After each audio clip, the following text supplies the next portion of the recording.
Everybody, welcome to Five Guys on Live. We are so thankful that those of you who are able to join us are joining us. I feel like my head is so little because of the positioning of this computer.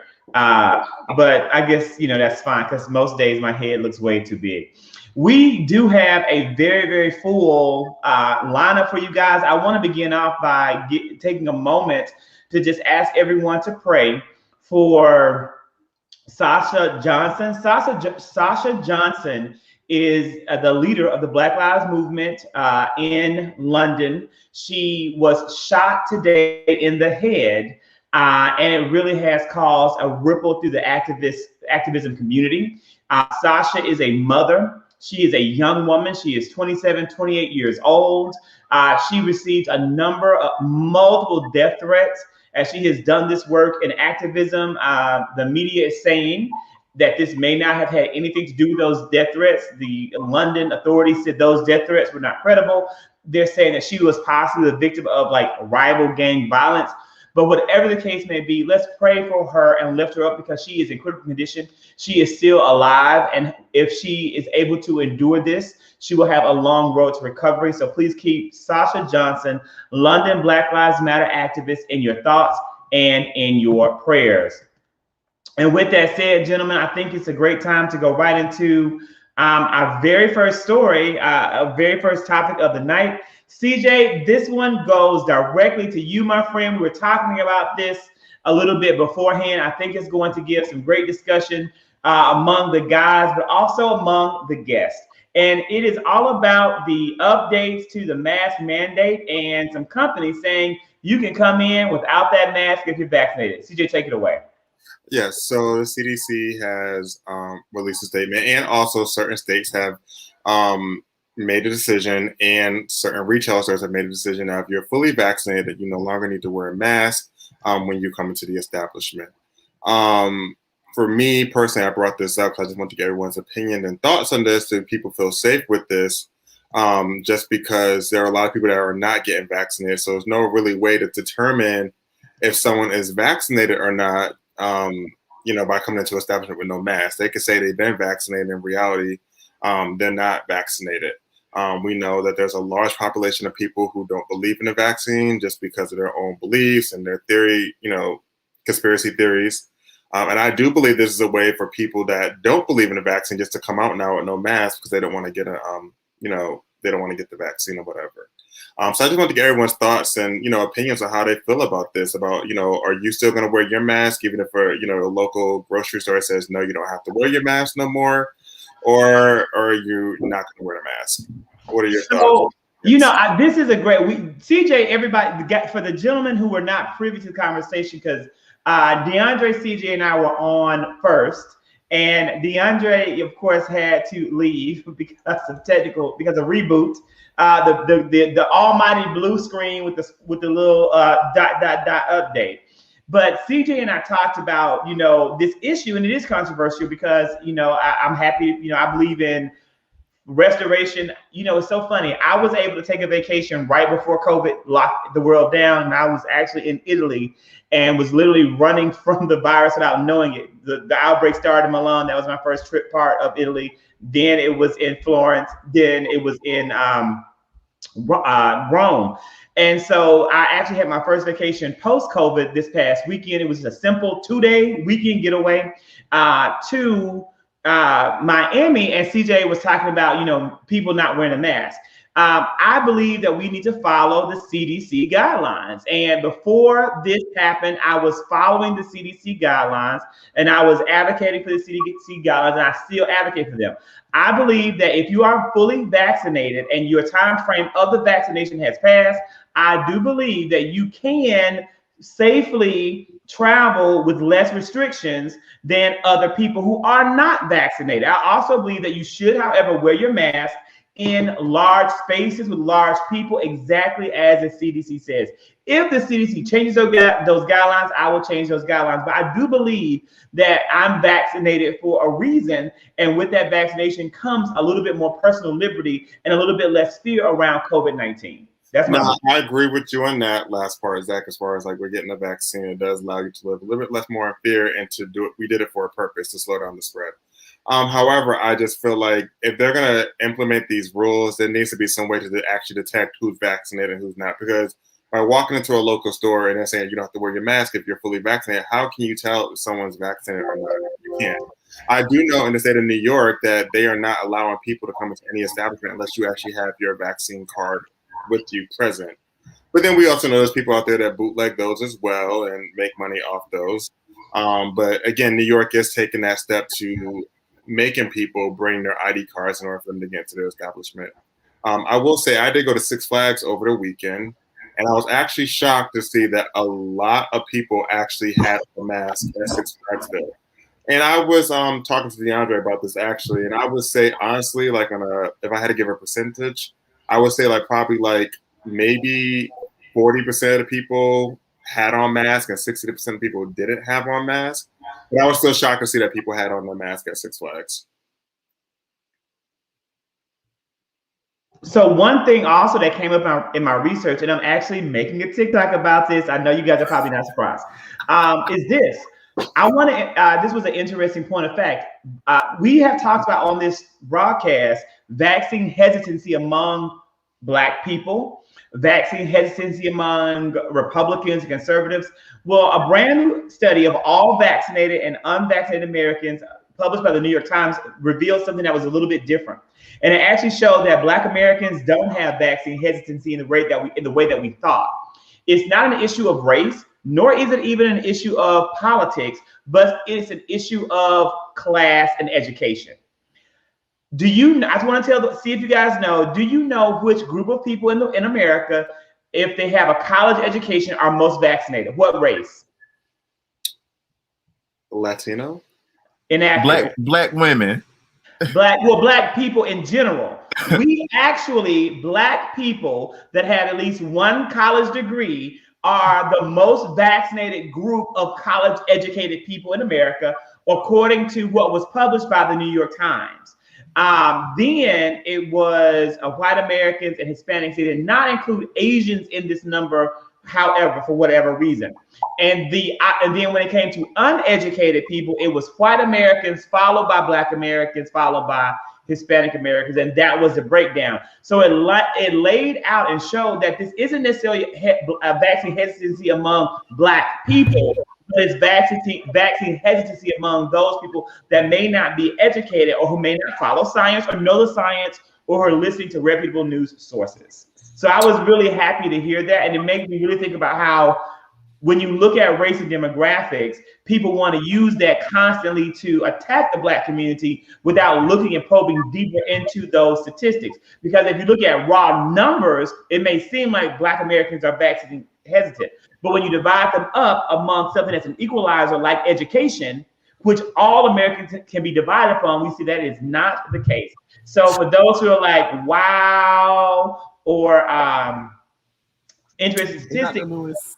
Hey, Dr. Lewis, it was published in the New York Times, and you can Google this statistic, but I was making a TikTok about it and posting it.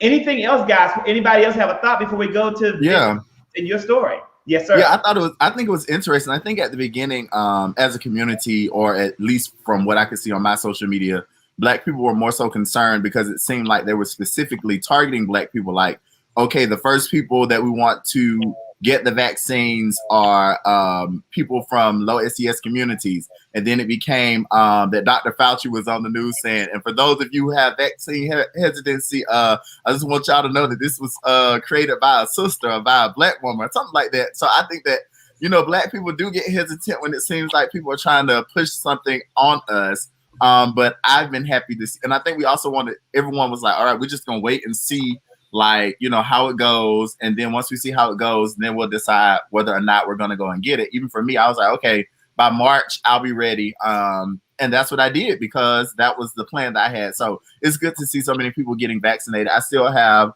a lot of my family has gotten vaccinated. I have quite a few friends who have not been vaccinated. I'm still encouraging people to, you know, get the vaccine. But I also am with you, Dr. Kirk. Zach, I believe the science. So when they said that it was time to take off the mask, then I took off the mask. But one thing that I will say is that with my pollen allergies, I have noticed that having the mask on has helped tremendously with the pollen this season. And so I might continue to wear my mask a little more frequently than I probably would, if I didn't have those allergies. I would also say, well, thank you to Mama Vera too for that comment. But I was going to say also, I feel like with the CDC, it is good to follow science, but the CDC, I feel like, yes, they know their stuff, but I feel like they change so rapidly. Like they could say one thing in the morning, then in the afternoon, it's like, oh no, well, scratch that. You need to do this by now. And just like even when the virus first started, they were saying don't wear a mask when you went out. And then, weeks later, it was like, oh, wear a mask when you go out. I just like the CDC is just all over the place with me. So for me, I will continue to try to wear my mask when I'm out in public and, when I walk out the house for me personally. But yeah, CJ, but that's just the nature of science. You research, you find out that something works or it doesn't work, and then you pivot. And so I wouldn't go as drastic as to say that one morning they made an announcement, then one afternoon it changed. But over time, things have changed as more research has come out. Changes very quickly in a quick turnaround. Yes, they have. And unless not like in hours, not like in 2 hours, CJ. Unless I'm seeing something wrong from CNN, they definitely have made changes. You making it seem like day and night. It's not changing that fast. No. Well, I will simply say this. I think we are following science. I just don't think we're following logic. By all means, I think we're following science. We're just following logic. Because at the end of the day, I'm back where Wayne said, we're expecting people to do an honor code who never respect an honor code. So at the end of the day, I agree. Yes, by all means, follow science. Take your mask off and everything else. How it be soever, just be mindful. In doing that, you're also dealing with people who don't respect honor codes. So if you're going to take the CDC's recommendation, do that by all means. But please know that there are other people who take that as free license, as now we'd have to do masks already, and I don't have to get a vaccine. So now we can just do whatever. And so now you're opening up to possible spreaders. So again, what we cannot do is harp on the people who are saying, I'm taking my mask off. But just know with taking masks off also come with repercussions as well. So if you're going to take that risk, that's on you. But as for me in this house, we're going to keep these masks on until further notice. And then what about the variants? What about the variants too, that they're saying that, the vaccine only protects from one strand? So I think they fail to realize, say that and mention that, say, oh, you can go now in public and wear no mask, but then what about the variants that are still out there? It doesn't protect me from that, it only protects me from one strand. Just like the flu shot, there's several strands of the flu, but that shot can only protect you from one strand. I just feel like with this, they're not really thinking it, carefully when they're saying that there are variants out there that are not protected by the Moderna or the Pfizer or the Johnson & Johnson, vaccine shot. I do agree with that. I think this is the thing. I think it was Dr. Woodson who stated that the CDC is swayed by politics. I don't believe the CDC traditionally is swayed by politics. I don't think that the Reagan CDC, the Bush CDC, the Clinton CDC, the Bush CDC, or the Obama CDC was swayed by politics. The Trump CDC was run by politics because that is how Trump ran his government. It was like living in communist Russia. However, I believe that the new CDC director and the new leadership that we have in this country really are beholden to science. And I don't think that they're going to lie to the American people on purpose. Right. I do believe that science evolves, not day and night, but it does evolve. And I think that it's important that all of us, we kind of take responsibility for our own personal, exactly as, Dr. Lewis is saying, take responsibility for yourself and you do what makes you feel safe. And I agree with everyone here. These people don't have an honor code who aren't willing to wear a mask.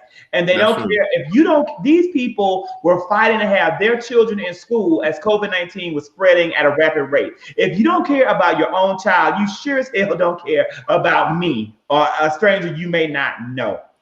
So with that being said, I think we all have to be responsible for ourselves at this point and move forward in that direction. With that being said, you're right. All this is true. Candace, I saw earlier you talked about the pandemic preparedness. I hope that's coming. And Dr. Woodson absolutely agrees with that as well. With that being said, you know what, Vince Ashton, is on you. We're talking right now about Stephanie Bailey. I got all that mRNA all up in my body and I am happy to have it. That mRNA is swimming around. What you It might be 28 microchips in my right now, all up in my lungs, but they're keeping me safe from COVID.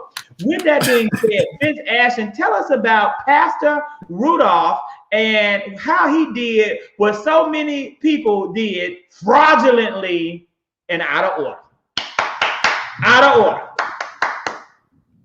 Yeah, we got the PPP loan scandal. That's definitely on a rise, I guess we can say, here in the country. So this gentleman right here, he goes by the name of Pastor Rudolph Brooks. Excuse me. He is from Maryland, and basically, he was recently arrested on fraud charges after buying 39 cars with $1.5 million in his PPP loans, if you will. According to the U.S. Attorney's Office, basically he had up to over $2 million from 11 bank accounts, and included in that was the 2018 Tesla model, and all those recent cars that he purchased with the PPP loans were seized by the authorities, of course.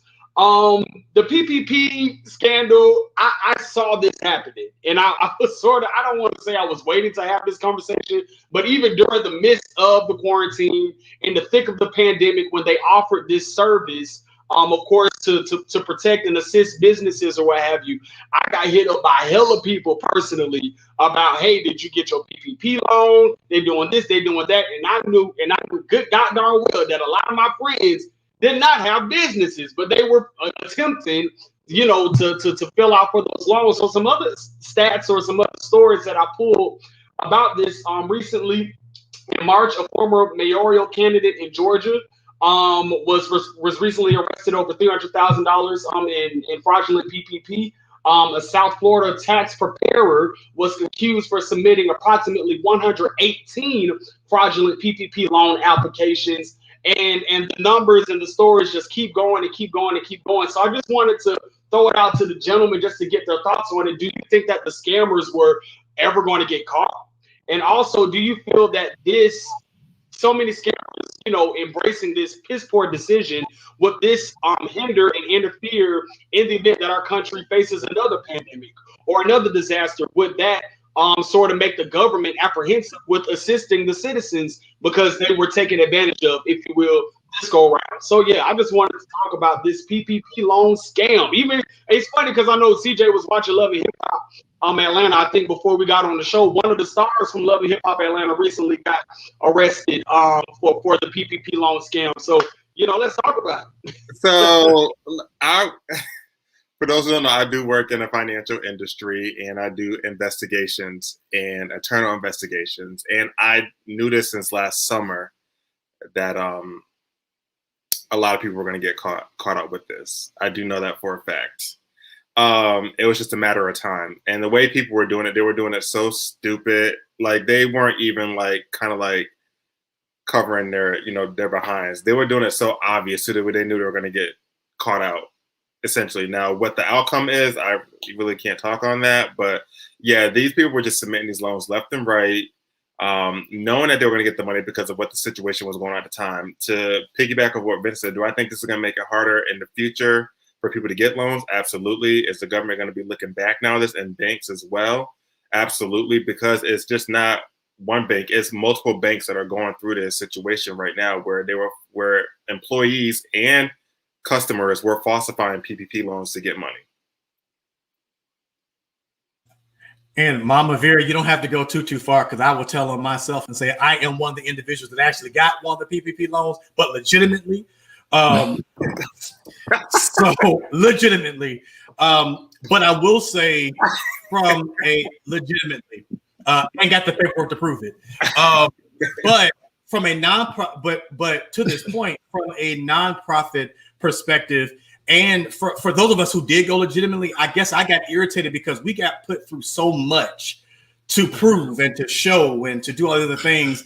And unfortunately, I had to put I believe I don't want to go to jail for nobody. So I made sure I did all my P's and Q's. But Vince, to your point, when you look at this stuff, though, I hate to say this, and I might get bashed for this, but then unfortunately, you wonder why we're now dealing with a situation where the governor is getting ready to now shut down the PEUC, the PUA, and some of these things because of the fact that people have also have done wrong by the unemployment. And so, unfortunately, people who had jobs, and this is no jab. I promise, this is no knock or no jab at nobody. But there were people who ain't never made the money they made in unemployment, getting unemployed. You didn't have that kind of money making those jobs when you had it, and now you made a whole buku amount of money, and you decided I'm not going to go to work because I'm making 10 to 15 times more than I did when I had a job. And there are people who really did need those jobs.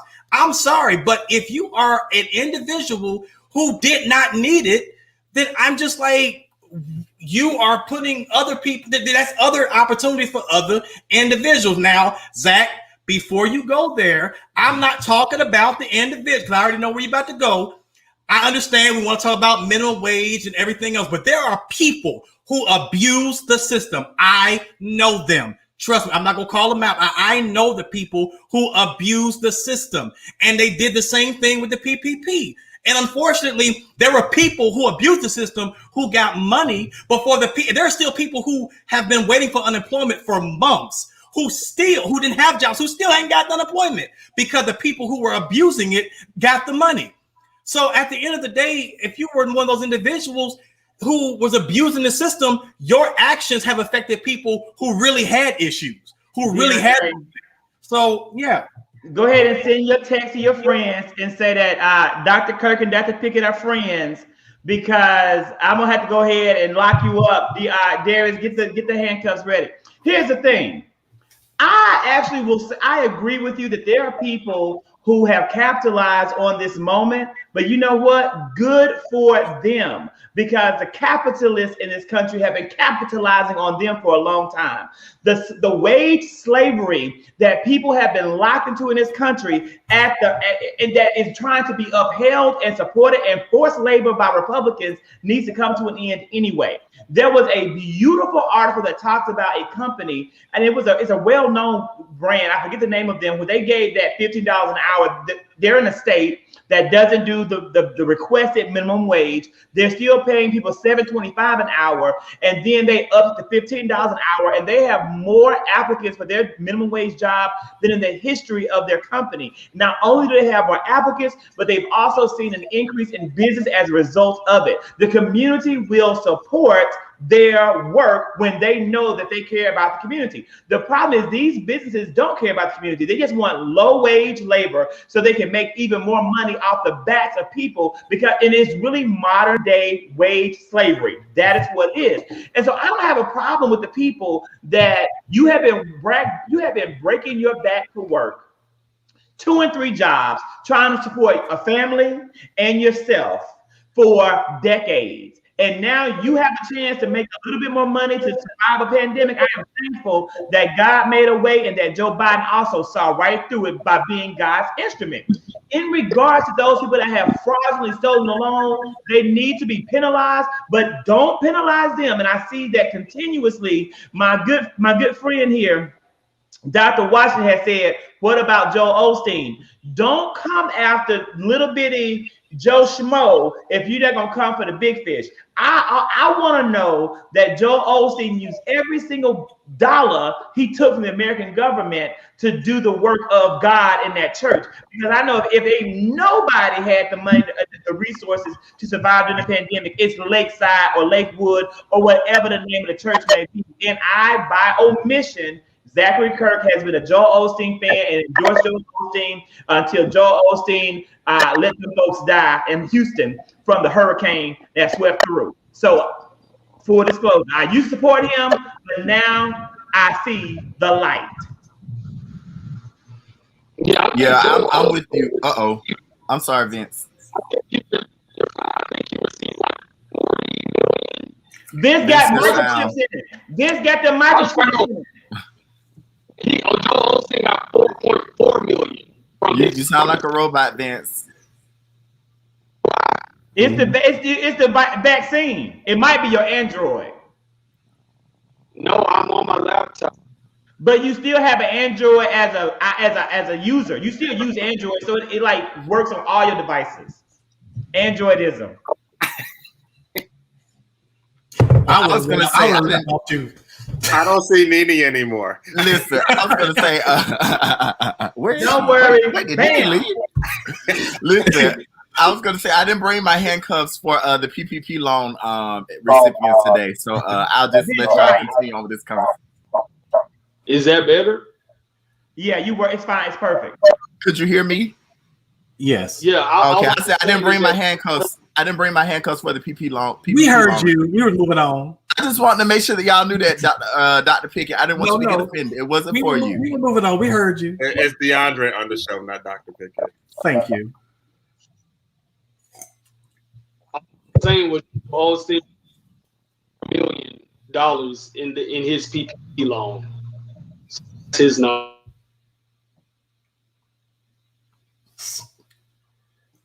So with that being said, we have a few comments here. You know, again, so why is abuse of decision overlooked to families of households are caught up? I agree with you, Tisha. That's what I was saying a little bit earlier. That's true. They need to pay their taxes. They need to pay fully. Lakewood, Houston, correct. I've gone there. Zach, yes, I was a fan until he let them folks die, and that's when I stopped being a fan. I went there, loved the church. I listened to almost every single sermon of Joel Osteen. He did that. It may be an issue with Wi-Fi, and so we're gonna, get that together. Right. Thank God, Mama Vera, for you and all our mothers who are not impacted by that. Lamont, I'm always right. You want to tell somebody who's right. You go and tell your new governor, Caitlyn Jenner. You talk to Caitlyn Jenner about that, and everybody else over there in California before you come over here. Vera said she can handle it. Candace, bring it on. Candace was. I'm gonna tell you, Candace was gonna talk about them. About those handcuffs, and we're gonna leave it at that. And that's what it is, Mama Vera. We do not want to talk about that with Mama Vera on the line. You're right, Darius. You are dead in more ways than one right now. And with that being, you're right, he does it because he may not know it. But this is definitely a time to definitely consider the scripture and to really consider the facts of the case. Thank God for truth and truth that has come out. Dr. Pickett, tell us about this amazing truth that is now coming out. That is sad. It's heartbreaking. This was a tough one to put in the show. I didn't want to start with it. I thought this was heartbreaking. I didn't want to end with it. It's so sad. It's just tragic. Dr. Pickett, tell us about this update in the Rodney Green case. So before and I wanted to bring this up before I actually bring it. We were talking about condolences to individuals. I also wanted to send my condolences to Marissa McCall's family. If you know anything about Marissa McCall worked here, was heavily instrumental in activism in the state of Georgia, and she was one of the major reasons why Georgia became the first state to overturn and repeal the citizens arrest law. And it was actually done on behalf of Ahmaud Arbery. She transitioned last night into today. And so condolences to their family to that. Yes. DeAndre, here's a question. Is there any, I saw that. I didn't know her and I wasn't familiar with her, but I do follow Major Woodall, James Woodall, who's a former student at Eagles Lane High School where I worked. And I saw the post. Is there anything that we can do, any donations maybe that we can make to her family or in honor or anything at all? Because I know she was a young mother. She had young children. As of right now, they haven't posted anything, but we will make sure that we will post the information on the Five Guys Live page so you can be a part of that initiative. But we will make sure that, but as information comes, we will make sure we give that. And so I wanted to send that. And the reason why I wanted to send that is because of the fact the fight is real. And we have to continuously make sure that we're keeping the fight alive. And we're so glad, as Zach said, that information comes out and it comes out truthful. So a little bit about the story that happened. If you know nothing about the story that happened about in Louisiana, this gentleman who Ronald Green, 49-year-old man, was stopped on a unexpected traffic stop, if you will, and then of course led the individuals on a high-speed chase. The individuals, the officers eventually told, on scene, they told everybody that this young man had died by the impact of him hitting a tree during the high-speed chase. So after the high-speed chase was over, they said that it was an impact. They then later came out and said that he struggled, if you will, with some of the officers, and unfortunately, he transitioned on the way to the hospital. Now that we've actually had body cam, there was 46-minute body cam that actually shows that even though this young man did lead them a high-speed chase and he did, hit the tree, he actually was still alive. And the body cam shows that these officers, before the young man even, it was in Louisiana, Candace, before New Orleans, actually. Before the man even got out the car, they were already tasing him in the car. He had his hands up and he was saying, "I'm sorry. I'm scared. I'm your brother. I'm scared. I'm sorry." He had his hands up and they were already tasing him while in there. They then drug him out of the car and was dragging him along the road and kicking and literally just doing major bodily harm. So much so that this man was literally bleeding. They was, cussing at him and telling him if he don't stop, he's going to get more. And they literally brutally hurt this man to a point where he was bleeding. Then turned around after they were done, got wet wipes and they were wiping his hands, trying to wipe their blood off of him, and had the audacity to say that I hope this MF doesn't have AIDS.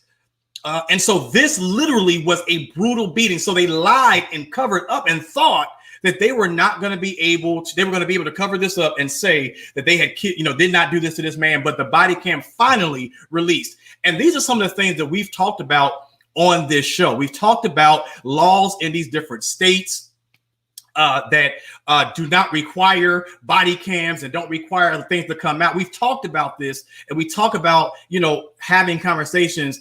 And so I'm actually curious, Darius, I'm actually curious to your thoughts. Like, what do you think, when you think about this and coming out 2 years later, first of all, are you glad that it came out? And then how do you feel, like, why do you think it took so long for this to come out? With situations like this, I think that there has been like this good old boy system in place for so long that they think they can get away with these things. And especially that, they'll be able to have each other's backs. And, if I call this person, they'll make it go away. And this person will make sure that this doesn't happen. But they're finding out that we're holding everyone accountable across the board. And so I am glad this body footage came out. Of course, y'all know me. I haven't watched it and I won't watch it. However, it is good to have this type of documentation so that you can't deny that these situations happen, because they always happen in some dark, some place where there's not like, passersby, or is always going to be the officer's word against whoever the civilian is. And so it is good that, that these things are being documented, because now people can't just turn a blind eye to it. And also these police can't cover it up and make sure that their homeboys or their good old boys get off on doing things like that. So I'm glad that, of course, that, they had this documentation. I was going to say the same thing. I mean, I haven't watched the video, and I just can't watch videos like this because it's just too much for me, honestly. It did take a long time for this footage to come out, but I'm glad it came out. Now I just want to see what's going to be the aftermath of this. Like, is justice going to be prevail? Like, what's going to happen? Like, I really am curious to see what's going to happen with this. So for me, can y'all hear me? Am I being a robot again? We hear you. Yeah. Okay. So for me, it's extremely frustrating, because another piece of the information is that after he passed away in the hospital, that they didn't even commission a probe until 474 days after he passed. Mm-hmm. That is well over a year. And I'm also happy that this footage came out prematurely, if you will, because we probably would never even got it. This was actually leaked to the Associated Press. Mm-hmm. So the Louisiana State Police, that just tells me that they had no intentions to even showing this at all. And it just goes back to me, what was it, last month, that kid or teenager in Chicago who was gunned down when he tossed the gun on the other side of the fence, whatever the case is.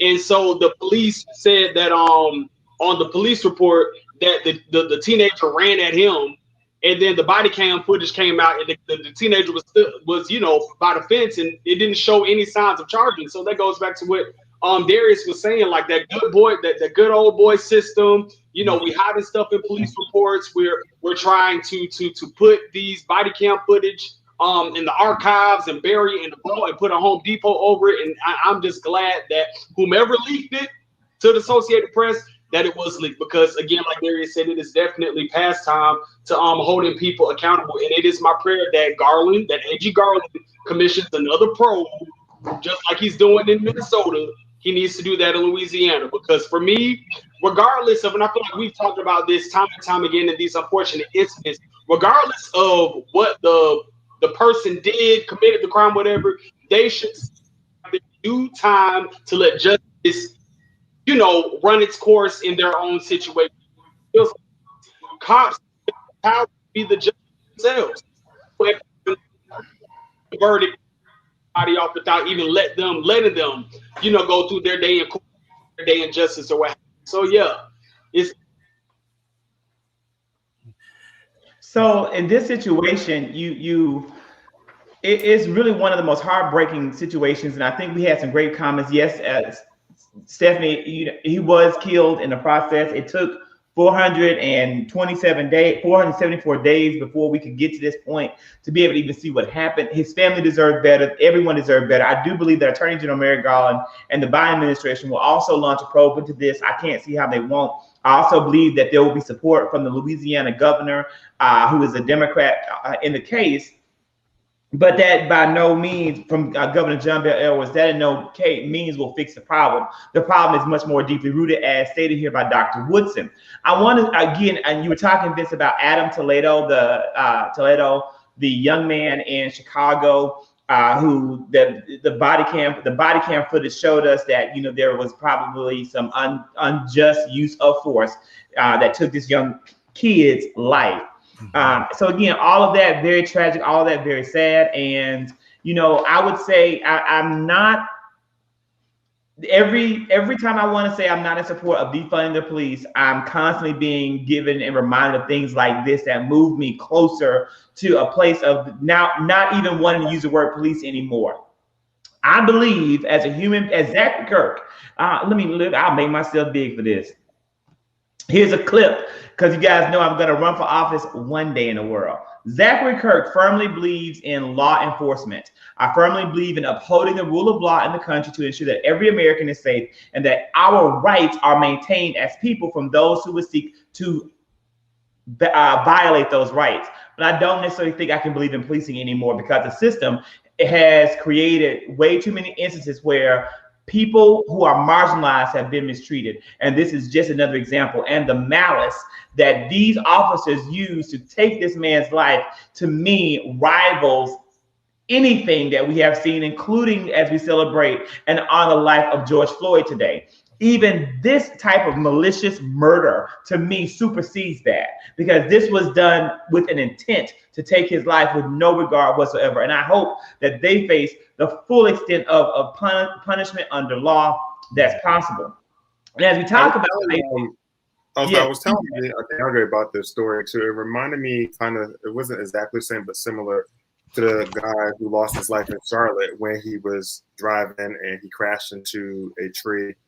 I don't know if you remember the story. He knocked on someone's door and the lady said that he was trying to break in her house when he really was just disoriented. He was trying to get help. He ended up running and the cops ended up shooting him and killing him. I think it happened about 2 years ago. DeAndre, you remember the story? Anyone else remember that story? Zach, Darius, anyone remember that? No. But yeah, it reminded me of that, the similarity. Dr. Woodson, I have been doing a lot of thinking about this. I think it's even more than just simply reallocating funding, and I'm still not certain how to do it. But I would say it's not even a matter of reallocating funding. It's much deeper. It's really, truly, I hate to say this, but it's kind of about truly abolishing the whole entire system, because the way it's been set up, it will never work for Black and brown people. It would be a matter of completely reimagining how law enforcement needs to happen and what the purpose of law enforcement needs to be. The whole entire series of laws from the legislative branch, that's the House and the Senate, not Joe Biden, who's an executive, to make policing a just format in the country so that it's not policing of people, but it's the enforcement of laws. That is what we need, and we are a long, long way from there. Probably won't happen in my lifetime, and I plan to live for 60 more years, but it can one day happen. What Darius, what you saying? Why did my mama just share that link? Stop it, mama. Well, Mama is giving us facts. Thank you, Mama dear, for giving us facts. We appreciate the facts, and it helps us to be able to go and look this up on our own. It helps us be able to look it up on our own. The Clarion Ledger is from Jackson, Mississippi, and we appreciate it. So here's what, when we talk about in my lifetime, will we see another white mayor of Atlanta soon in my lifetime, or will we see the first member of the LGBTQA plus elected to mayor? Well, not in my life, because I mean, I'm sure we'll see it in my 60 years left on earth, but will we see it within the next mayoral election? That is a question that we are looking at as we look at a number of candidates, including this young man, Antonio Brown. Darius, this is your actual article, who is now announcing his candidacy for mayor. Darius, take it away. So speaking of reimagining, this new mayoral candidate wants to reimagine Atlanta together. Antonio Brown, I think, is a native Atlantan. He is the son of, he says he grew up poor. His parents were in and out of prison most of his childhood. He dropped out of high school at the age of 15 to get a job at Kroger so his siblings could eat. He doesn't expect legislators to understand what they have never experienced. Antonio is very prominent in the community. I've seen a lot of his postings about the good work that he's doing in terms of community cleanup and activism and attending events in the community, such as ribbon cuttings at high schools. But one thing that is cause for pause is the federal indictment that he's facing right now by the Department of Justice, United States Attorney's Office released a statement last July saying that he will be indicted for attempting to defraud several financial institutions. So the allegations are that he took out loans and made credit card purchases and then falsely claimed that he was a victim of identity theft and was no longer responsible, or was not responsible for repaying for the charges or the loans. And so just to give you some context, he used the loans to secure a Mercedes C330, something like that, a Range Rover, all these things. And then he decided that, you know, this debt is no longer mine. My identity was stolen. And now he is facing a federal indictment. But at the same time, he is running for mayor of Atlanta. So, guys, what do you all think about Antonio Brown for mayor of Atlanta? You know what, Darius? It is. I think there's some facts that we want to bring out. We're going to bring out some of those facts. This is something actually that we talked about in the beginning. This is Dwayne Carter says that's an 80s stunt, like a 1980s stunt. Well, Dwayne, this may have happened in the 80s. This is not recent. Councilman Antonio Brown did not do this recently. This was pre his foray into American politics. Candace, you remember we talked about this last summer when the news broke. Here's the thing that I want to add into this, giving just, I am not validating anything that maybe he did or did not do, because number one, he has not been found guilty. It is an indictment. He has been charged, but it is not something that we know he did. But I want to say that Councilman Brown, as you did say, Darius, grew up on the bluff. And I think it's a part of his story, and it's a well-known part of his story, that both of his parents were drug users and suffered with addiction.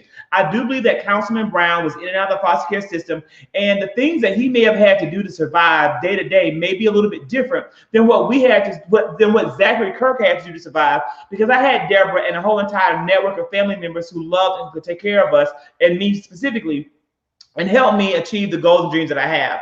I am not saying that is an excuse to break the law, but I am saying that, in my opinion, is worthy of consideration. I believe that Councilman Brown has done a lot of really great things for the city of Atlanta, specifically for his council area, and I think it's District 3 of Atlanta. He has done some. Which one is it, DeAndre? District 3. You're correct. Yes, he has done some great things. I do not know, again, a large history of his activism, but I do know that in the recent time in which I have been following him, the activism has been, what's the right word for me? I'm searching. His activism has been present. It's been present activism. I can't call it authentic and real. I can call it present activism. Absolutely. So I wanted just to say that to give a little bit of balance to this situation, as I know I'm deciding who I'm going to support for mayor of Atlanta. Let me just say, Zach, you know, I'm the first person to say when it came to the water boys, when it comes to drug dealers, I'm the first person to say that we're all products of our circumstances. And in some instances, you do have to do certain things to, you know, make a living for yourself. But number one, this was in 2017. Antonio Brown, I believe, is 35. So he would have been 30 or 31 at that time. And then number two, we're not talking about taking out loans for, let's say, a home or taking out, you know, loans for groceries. We're talking about luxury vehicles, 2 luxury vehicles. So if you need a Range Rover and a Mercedes to live, then there are a lot of people in the city of Atlanta who are not living well. And I just want to put that out there as well, because I don't want to sound like I'm judging. But at the same time, because I do understand that people do things when they are desperate. However, this is a stunt queen move.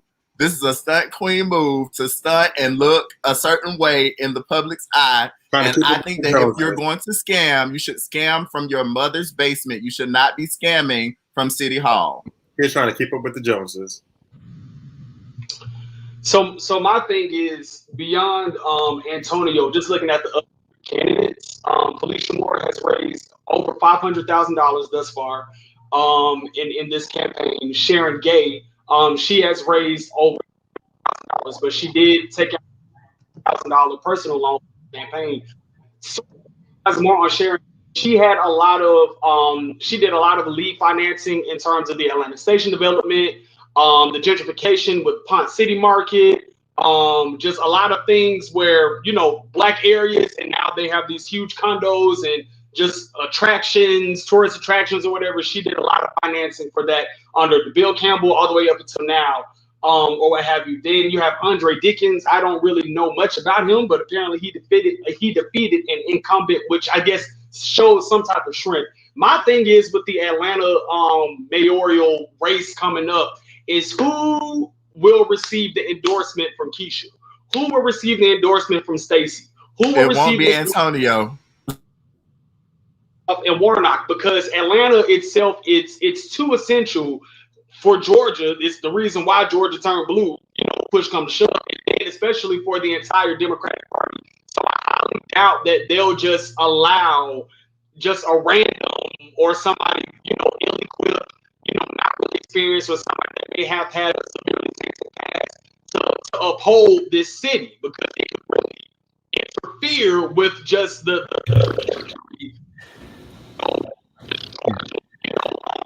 Vince, you're gonna have to definitely probably restart the Wi-Fi router. It was sounding like that commercial about, you know, you smoke too many cigarettes. You don't always die from tobacco. I didn't do that. See, Darius went too far. If I could, that was the commercial. Yeah. So Vince is not here, but if I would have to do a small pushback of that statement, only because of the fact that something that was said in his explanation was he wants to say who's going to get this endorsement, who's going to get that endorsement. Right. That has actually become the problem of that seat. The reason why we've had some of the issues that we've had in the city of Atlanta is because we're looking to see who's going to get what endorsement. And the thing he said was they're not going to allow somebody happens. At the end of the day, the people of the city of Atlanta will choose the next mayor of Atlanta. And the problem has been we have forced people upon the people of the city of Atlanta just because of who they were. I also have a problem with people who become a thing for convenience, because when you and I know that his people may watch it, and I have nothing personal against a person, but don't run on one thing, and you were never operating in that thing until it was time for you to run. So let me start by saying that. Secondly, I want to be very careful about this concept of doing what's popular and not doing what's purposeful. At the end of the day, the people of Atlanta don't need popular. They need somebody who's going to operate in integrity and purpose. And there are two people who are running right now who have shown themselves. Now, one of them, I wish would have ran for president of the city council instead of running for mayor, but I'll leave that, and I'll leave that alone because one was already president, so you might know who I'm talking about. The other situation is you have a person who has shown themselves to be mayor-like, and they have been someone who has said that, they've actually shown themselves to buck against the system even when it wasn't popular. So again, my prayer for the people of the city of Atlanta is that, yeah, the money's great and everything else, but you really need to look at what do you need in this time? What do you need for Atlanta to heal and get where it needs to be? The last part I'm going to say about it is this. If we are going to buck and get all hissy about Kasim Reed possibly getting back in the race, then let's not be so forgiving with this other person who's had issues, because Kasim Reed was not proven guilty either. And so let's just be very clear, because we want to, we're picking it. And I'm not saying, Zach, you're doing it. I'm just saying that we have to be very careful about how we pick and choose who we're going to accept and who we're not going to accept. So let's just put it all on the table and just say, let the people decide, and let us not push somebody on the people. So, I think you bring up some really great points, and I actually agree fully, DeAndre. I do believe that who you vote for is a personal choice. 100%. I want to respond to a few of these comments, and I'm going to be fair. Tisha, I hope you're still out there with me. If you're here, Tisha, still comment. And I did try to choose my words cautiously. I'm going to be honest with you. And I'm not talking about Antonio. I'm talking about a lot of just in general. I have not done my research on his history of activism, but a lot of people start becoming activists when they start running for an office. And they jump out there when it's time to get sound bites, when it's time to get photo ops, when it's hot and it's popular now. I want to see before I can say that you are authentically invested in the community and you are authentically invested in the cause and you are all about the work, I have to see a history of that work. And your life should speak to that work if it is authentic. Now, you can foray into it at any point that you want to, but to do it right when you're running for office seems a little bit convenient to me. And that's why I can't necessarily call it authentic. I call it present because he has really been out there. Community cleanups, he has done drives, he has raised money, yes. He has invested in the community. That's why I said it's present. And I support it, and I still think it's awesome. I think it's great. But I can't give it the Zeri Kirk authentic, and that's why I chose those words. Indeed, those are the things I just identified, Damone, is that I just talked about that work, the giving to the community, the food drives, the clothing drives, the Black Lives Matter work, the building of the community, the fighting against police brutality in our own city. We can't say that Councilman Brown has not been at the forefront of those movements. He was right there. If there was a march being had in the city around any issue of equity, he was right there, and he was giving it lots of promotion and ensuring that it was a news issue. So I want to definitely give him that credit and give this man his flowers, because to be honest with you, when you talk about endorsements, he may get my endorsement. Not that my endorsement matters, but I am really researching and thinking heavily about who I want to give a small donation of my hard-earned money to. But let me tell you who will, and here, let's go through really quickly. We got some really good points in here. King Darius Damone agrees with you and your comment. Again, Tisha, I hope that you saw my explanation. I wanted to give, let every comment be given before I jumped in. To recent. Now, here you go, Candace. Let me give you the background. Antonio Brown's accusations of fraud started in 2012 and ended in 2017. And when we talk about he bought a Mercedes, it wasn't like it was an S-Class. So, he didn't get top of the line Mercedes. He got a nice beginning model for his desires for that vehicle. And if you're gonna have to, if you're gonna have to fraud a car, why not fraud one you can count on? I'm dead. I'm not certain about Felicia Moore. I'm gonna maybe do a little bit more, and hopefully we did go off, get a mic check. And here we go. We had spot on. Also, Damone agrees with you as well, Dr. Pinkerton. Zach, I just want to say, that's why y'all know I've been throwing a little shade for the longest about this whole situation ever since I found out. Of course, ever since I found out, I've been throwing a little shade about it, but I did want to give a total picture tonight, and that's why I started out with the great work that he's doing. And while I believe that he has done some really great work, and I think that that's amazing, I hope that he continues to do his great work. I don't think that I want him to oversee the city's $673 million budget. But it also was interesting to me that all these allegations started to come out as soon as he spoke out against Mayor Bottoms. Did anyone else catch that correlation? So as soon as he spoke out against Mayor Bottoms and saying that she was too focused, and called her out, and literally a week later, he said she was too focused on schmoozing with Biden and her national platform. While the city was in shambles, and just as soon as you open your mouth to speak ill on somebody else, you better be careful, because the dick that he thought he was digging for Keisha, they came with the big shovels, okay? They came with the bulldozers, they came with the cranes, they came with all of that to excavate all the things that he thought that he left prior to his candidacy for mayor. But it was clear that he wanted Keisha's spot when he did that. So I'm just saying, I think he's doing great work. I hope that he continues to do his great work. However, if I had a vote to give for mayor of Atlanta, it would not be to the scammer. And the sad part about it is it wasn't the first time the voters heard it, because his opponent actually brought out all the 14. There was actually 14 different eviction notices from 14 different. It was like they literally put it on a mailer and put it out to all the voters, and it was eviction notices and scammings, and so I'm not saying that again. I'm with you, Darius. I'm not saying, and I'm one of, and as Zachary has said, Dr. Zachary Kirk said, this is a public service announcement. I am speaking for me. We are not bashing him. We're not talking against him. What we are simply saying is, at the end of the day, just be mindful for your voting for, and do your research, and just let be. And you have the vote in November, because I don't get the vote, so it's your vote.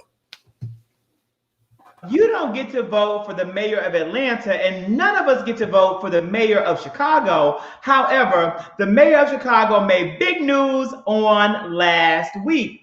This is Lori Lightfoot, mayor of Chicago, and she was trending, and Dee and Tisha, they came with a backhoe. I know what I'm from Mississippi. We had 5 gardens, so I know what a backhoe is. And then, we don't know. Tisha, we are going to have a much more deeper analysis of these candidates as we, of course, get close to the election and we know actually who is going to be there. And Mayor Lori Lightfoot of Chicago did a press release or a press statement at the end of her 2 years in office. And in that time frame, she said that she was only going to allow Black and brown journalists to interview her to give official commentary over her tenure, saying that she wanted to amplify marginalized voices, because too often there's a lack of representation and diversity in America's newsrooms. But when she did this, white journalists got very upset. Council members and people in Chicago got very upset who are not Black and brown, and they raked her across the coals and slammed her on Twitter. I want to know, do we feel that Mayor Lori Lightfoot was being racist by saying that she literally refused to give any exclusive interviews to anyone who was not Black or brown, as she talked about this tenure, her 2 years as mayor of Chicago? Or was she justified in trying to amplify marginalized voices? Gentlemen, I think this is Black Lives Matter. I think this is Black Lives Matter in action. It's not like she's saying that I'll only accept from these people ever. It's just for this specific event. And also, the implication that a lot of people had was that, they were trying to say that she only wanted to speak with Black and brown people because she didn't want anybody that was going to go hard on her, as though Black people or brown people wouldn't have journalistic integrity. And so it's always interesting to see how people respond when privilege is on the other foot. And so you benefit from systems of privilege day in and day out. Every single day of your life, you walk out into a world that is white affirming, and in terms of beauty, we aspire to Eurocentric views of beauty, and in terms of representation, these large organizations are filled with white people, and then you get diversity hires every now and then. But then when it comes down to a mayor saying, I'll only take interviews from Black and brown people for this specific interview, it's an issue. The marginalized people who are marginalized on a daily basis are given an advantage, and it's an issue. So if you see an issue with this, then you should also be advocating for equality and equity across the board. And if you're not doing that, then your anger is misplaced, and you probably are the one who is the actual racist. I mean, that's well stated. I think that too, here's a series of tweets, right? Really quickly, they're popping up. Where she stated it, then it comes back that, there was a huge backlash. Even Latino reporter was very angry about it and said that he refused. He was given or granted that chance to interview her, and then he declined when he found out about the stance. When you had the Atlanta Asian massacre, newsrooms across America highlighted their Asian reporters, because they were too often also underrepresented. And I thought that was a brilliant and a beautiful thing to do, and absolutely appropriate in the moment. Those people who are most impacted by the crime should be the ones who are covering that and giving voice to it, because it's a matter of representation in our country. So I actually thought that, it was a profound statement, and I think that it was okay to do that exclusive, not every day of her life, but for this exclusive moment, I thought it was okay. And let's not forget that, in addition to, sitting here and living her life with, in the public eye, eating in the public eye, she goes home and she also eats right here with her family. This is her wife and her daughter and their dog, Hank. So I think it's really unfair to say that, Lori Lightfoot is racist. She can be, maybe, but I don't think so. And I think that this is really about uplifting voices, not about wanting to exclude voices, but trying to bring a level of equity and fairness here. Because as you can see in this picture, her dog Hank is white. I'm sorry. I just find it funny that when people use this concept about exclusivity and making, talking about how, we can, and this is no shade to you, Lydia, when we talk about we can amplify without exclusion, I find it funny that they go against, we forget that the Constitution said that we hold these truths to be self-evident, that all men are created equal. But the funny part about it is, at the end of the day, when they make these statements, we have been unequal for so long. We have been the ones who've been left out of the conversations. And unfortunately, whenever we go outside of what people think to be norm and make a drastic decision, now it's something crazy. But when they've been doing it for years and keeping us excluded. So I find it funny. Now's a problem that, this, because unfortunately 45 did it. 45 did it for 4 years. And he made it, but at the end of the day, and she said, listen, Lamont, don't do that. Because we didn't ask 45 to we don't use that as a place of aspiration, though. I don't say aspiration. I'm just simply at the end of the day, when we do something like this, it's now deemed a problem.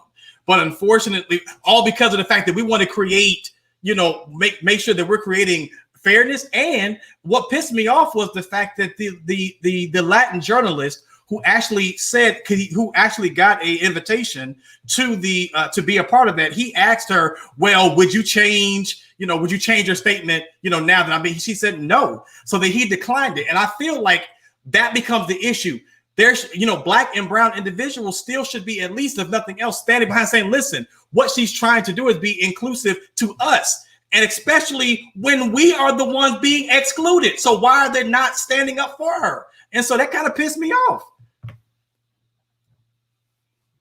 I'm sorry, y'all. Every time I see a picture of Mayor Lightfoot, all I can think about is those memes of her where it looks like she's like just jumped out of bed and ran to work. Have y'all seen those memes? We have. This is what we want to see. We want to see people leave Lori Lightfoot alone so that she can focus on being able to do things like this again. Okay? She's a fun mayor. Lamont doesn't like her. Some people in Chicago don't like her. But you know what? They see the same thing about Keisha Lance Bottoms. Here is a harsh reality for the world we live in, is that misogyny is real, and the level of hatred aimed towards Black female leaders is astronomical. And I absolutely search high and low to say I see absolutely nothing but a record of accomplishment and achievement when I look at Lori Lightfoot. The male-dominated press will continue to attack her. The Black males who feel marginalized and subservient by society to Black women will also continue to attack her. But I firmly believe in uplifting her, and I love it when she does things like this. And so, Lori Lightfoot, you have a fan in me. If I lived in Chicago, I'd vote for you two times. I do like those Trump supporters, and I find a way. Wife dead, he voted twice, he found a way. I, for you, Lori Lightfoot, will also find a way. We are going to move forward because I can tell from the look in his eyes that he's ready to go. The body language is screaming. He see that it's been an hour and I need to go. We were going to talk a brief moment about Kanye West. CJ, can we talk a brief moment about Kanye, or is it you gonna pull the plug? It's your call. No, go ahead. Yeah. Go ahead. Yeah, we can all get along. And you know what, Lydia, I'm working on a project about that. I will be texting you because there's work to be done, and I'm working on that. And I agree with you, Lydia. With that being said, the very last thing, DeAndre, I think you brought it to the group's attention. I was a little bit taken aback because I didn't pay attention. I don't watch a Billboard Music Award. I didn't watch Lil Nas X rip his pants. I missed it too, honestly. So I didn't watch that. I normally watch it. When I saw this, I was shocked about people, caring about it. Tell us about the new update with your good friend, Gemini season, America's favorite Gemini, Kanye West. First of all, you can go to hell because he's not my good friend. Gospel album winner. Oh. Yeah, so what happened was on Sunday, there was a Billboard. Now, mind you, I absolutely did not watch the Billboard Music Awards. I haven't watched the Billboard Music Award in years. Honestly, I have not. But I did catch, when I woke up, a friend of mine's Facebook status talking about, he was actually a little disturbed because he is in the gospel arena and he sings in the gospel arena. And he was a little disturbed by the fact that the gospel album of the year actually went to Kanye West. And he was disturbed and asking questions that pertains to that. And we had some small discussion in our group collectively. And honestly, I was in agreement with where Darius was and where it sits as pertains to, at the end of the day, the Billboard Music Awards is totally different than many of the other music awards. When you look at the Billboard Music Awards, the Billboard Music Awards is simply based on numbers and sales. That is literally what the Billboard Music Awards is about. That's their whole entire drift. And so they're not necessarily the same as the others. And so when this came about, many people were outraged, but we asked this, just out of curiosity, what everybody else thought about, someone who receives, this and someone who receives the best gospel artist who just got it based on numbers, who is not a gospel artist. But guess what, DeAndre? Again, this is why I was shocked. He won the Grammy for the same thing.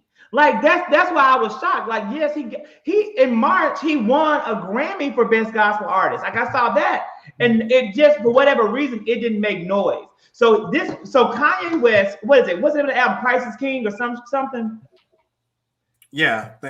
Christ is King won the Grammy as well for Contemporary Christian Album of the Year. So not only did it do the most sales by the Billboard, but it also got recognized by the Recording Academy. To me, that's a much bigger issue than the sales. And so do you guys feel as though an artist like Kanye who makes a secular Christian album should get the recognition of the community, or does that take away from the authentic traditional gospel artists who build their career in this?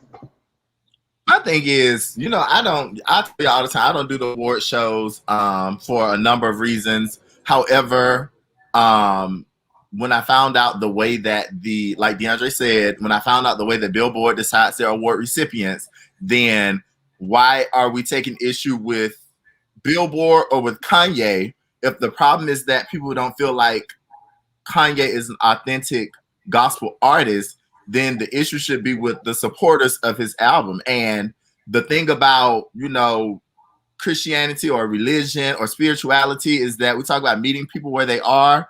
And in the Bible, God uses many people to tell, to serve as a witness for the great things that he does. So for me, I'm not listening to Kanye's album. However, if there are people who are fans of him and who found Christ through listening to his album, praise be to God. And if artists continue to use these award systems as a metric of their, I guess, worth in the industry, or their, I guess, the ability of them to do what it is they've been called to do, then they need to look inside and make sure that they are doing it for the right reasons. And I understand everybody wants to be celebrated in their respective discipline. Everybody wants to, feel like the work that they're doing is appreciated. However, I don't think that we should trust these awards programs, such as the Emmys, the Grammys, the Oscars, the Tonys, the BET Awards, you name it, whoever it is. I don't think that you can place all the value in a trophy that they give out one night a year. I love it. I agree 100%. We will not belabor much further. Vince has some great points. Vince, we can definitely start off next week with this issue so that you can express that and say this. I know that this is your background. You do a lot in the industry and with artists, and it really does. We would love to hear that. And so with that being stated, this is a great time to include. We do celebrate Black History 365. Who are we recognizing and celebrating today? King Darius, take it away. All right. So tonight, in honor of all of the mayors that we've talked about, I want to take a moment. I know that if you live in Atlanta, you might be familiar, but if you don't, then you might not be familiar with the first African-American mayor of Atlanta, who was Maynard Jackson. Maynard Jackson was an American politician and attorney in Georgia.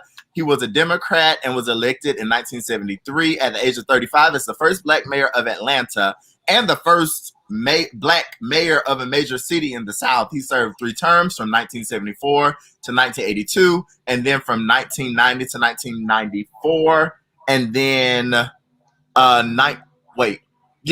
right after somebody else, after Hartsville. So the international airport in Atlanta is named after him. And I want to say, give me 1 second before I tell a lie. Yes, he's my Morehouse brother. And he was also a member of the world-renowned Morehouse College Glee Club, along with myself and also Dr. Pickett. So for today, we want to acknowledge our Morehouse College Glee Club brother, Maynard Jackson, first Black mayor of the South and of Atlanta, Georgia. We are proud of him, and I have not heard this song. I'm going to actually listen to it after this, after we conclude. Dwayne, that's how he works. I have never heard it in my life because I've chosen to not listen to music about Kanye West because he supported the twice impeached, one-term failed president Donald J. Trump. But I will give this a listen because I want to hear what every choir in Atlanta is singing. Now, it is a nice song, though, Dwayne. You got to. It may be. I attend Impact Church, and my choir Impact is never saying. Zebulon Pike is never saying such a thing. And that's also my Morehouse College Glee Club brother. Hey, Zeb. Okay, you can. Yep, he is a hard. Yes, he is. He's a proud Morehouse man. So, with that being said, everyone, thank you for joining us. Yes, we thank you for joining us. We cannot wait to see you next week. We will have another jam-packed episode for you. Thank you so much for joining us, guys. See you soon.